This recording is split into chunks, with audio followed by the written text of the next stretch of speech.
ตั้งเวทีเอาอันพี่น้องผมมาเต็มเมืองเลือดเลยครับเด้อนี่เขาให้300ตั้งเวที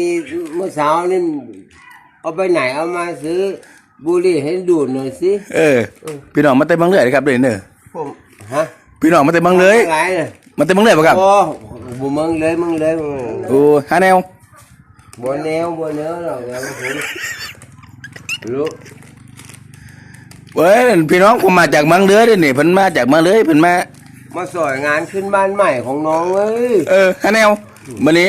กินแล้วกับเมื่อบ่ได้มื้อนี้ฮาแนวก็เลยมาเฮือนบ้านคำแสนเลยครับเด้อโอ้ยพี่น้องผมมาจากเมืองเลยมีหลายรูปแบบคักเนาะเมืองเลยก็มีเขมรก็มีสวยก็มีเด้อนี่ฮาแนวขอบคุณเด้อบ่าวคำแสนบ่ทิ้งกันเห็นลูกเห็นพ่อใหญ่แม่ใหญ่มาจากทางไกลเพิ่นก็ยังอื่นมาเบิ่งเหือนเบิ่งซานว่าไปผลกินปลามพี่เก่าเนาะไปผลจุฬาไม่เฝ้าเหือนเดี๋ยวโอ้เอาเราให้เด็กอันนี้มึงรู้สึกจะบวกบ่เอาฉันบ่เพราะบ่ให้เพิ่นให้พญาดาบบ่นี่พญาดาบ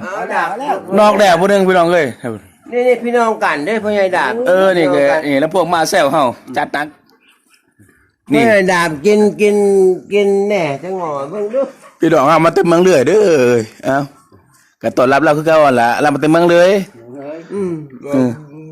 บ่เป็นหยังดอกกินน้ำกันคือเก่ายาสีฟันสีแล้วไม่แห้งปาก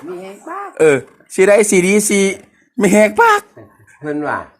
โฆษณายาสีฟันแม่สีฟันอีหยังเหรอเอายาสีฟันสีได้สีดีสีแล้วไม่แห้งปากกันนะคนเมืองเลยแม่โอ้